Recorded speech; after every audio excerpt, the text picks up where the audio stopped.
어버이날은 사실 한국 전쟁이 만든 날입니다. 카네이션 뒤에는 30만 명의 미망인이 서 있었습니다. 1953년 휴전 직후 남편을 잃은 어머니가 30만 명, 그 어머니들이 홀로 떠안은 아이가 100만 명이었습니다. 기록에 따르면 1956년 국무회의는 바로 이 어머니들을 위해 5월 8일을 어머니 날로 정합니다. 그런데 여기서 소름 끼치는 게 그 진짜 의도는 위로가 아니었습니다. 카네이션 한 송이 뒤에 숨어있던 진짜 이야기를 지금부터 따라가 봅니다. 1950년 6월 25일에 시작된 한국전쟁은 1953년 7월 27일 휴전으로 멈췄습니다. 3년 1개월 만이었죠. 그런데 전쟁이 끝났다는 건 평화가 왔다는 뜻이 아니었습니다. 아무것도 남아있지 않은 자리에 사람들이 그냥 서 있게 됐다는 뜻에 더 가까웠어요. 기록에 따르면 남한 민간인 피해만 약 99만 명에 달했습니다. 사망, 학살, 부상, 납치, 행방불명을 다 합친 숫자예요. 그리고 부모를 잃은 전쟁 고아가 약 10만 명으로 추산됩니다.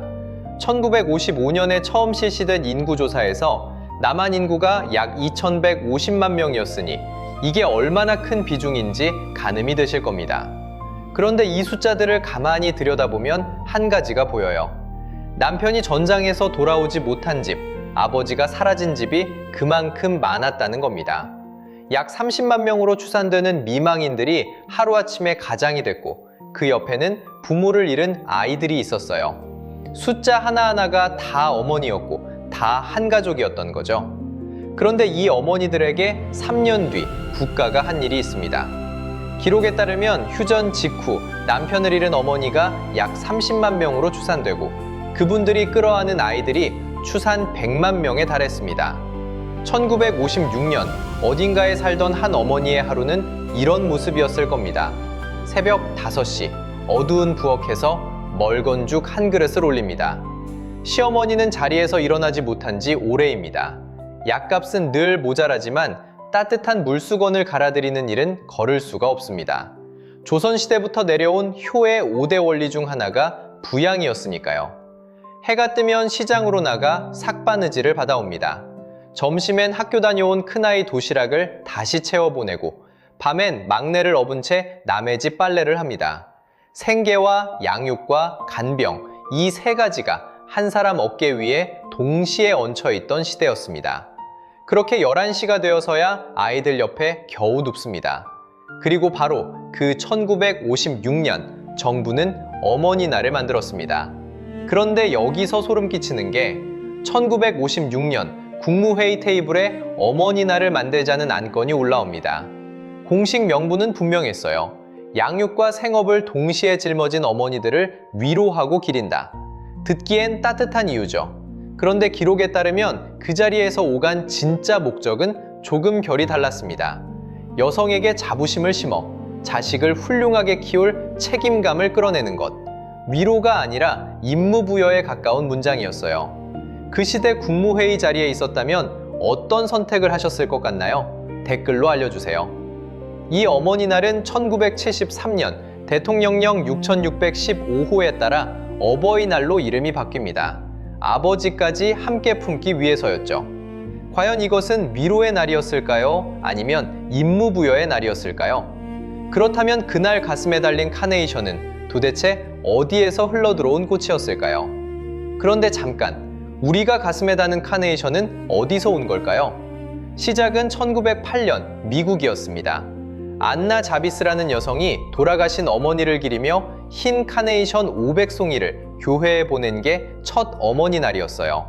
1914년 윌슨 대통령이 5월 둘째 주 일요일을 공식 어머니 날로 선포하면서 미국 전역에 퍼졌습니다. 그런데 여기서 소름 끼치는 게 이날을 만든 안나 자비스 본인은 나중에 어머니 날이 꽃장사로 변질됐다며 평생 반대 시위를 벌이다가 1948년 가난 속에 세상을 떠납니다. 빨강과 흰색을 나누는 관습도 1920년대 화훼업계가 만든 마케팅이었고요. 이 꽃이 한국에 들어온 건 1930년대 미국 선교사들을 통해서였습니다. 한 가지 선로는 1953년 5월 8일 독립운동가 조신성 선생의 장례일에 대한 부인회가 그분을 추모하며 어머니 날을 처음 기렸고 이게 1956년 공식 제정으로 이어졌다고 해요. 그렇다면 지금 우리가 다는 빨간 카네이션은 뭘 의미하는 걸까요? 자, 이제 단서들을 다 모아볼게요.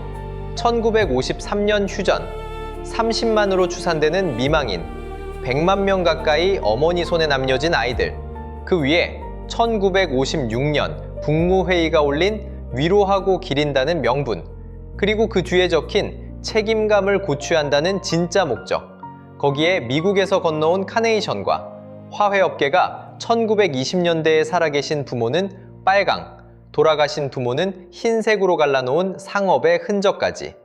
이 단서들을 한 줄로 깨면 결론은 분명해집니다. 어버이날은 감사의 날이면서 동시에 전쟁 직후 국가가 어머니들에게 아무 선택권 없이 짊어지게 한 무게의 기념일이기도 합니다.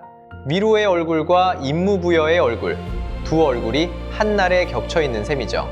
그리고 그 무게 위에서 어머니들은 묵묵히 가족을 지켜냈고 그 가족이 자라서 지금 카네이션을 달아드리는 우리가 됐습니다. 어버이날을 다시 보게 되셨나요?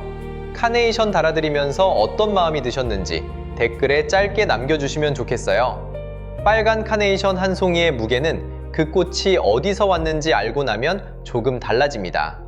오늘날에도 수많은 어머니들이 자기 이름보다 누군가의 엄마라는 이름으로 하루를 버티고 있습니다.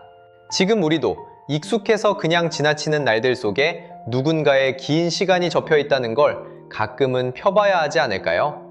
이 영상을 보고 부모님 얼굴이 떠오르셨다면 그 마음 한 줄만 댓글로 남겨주세요.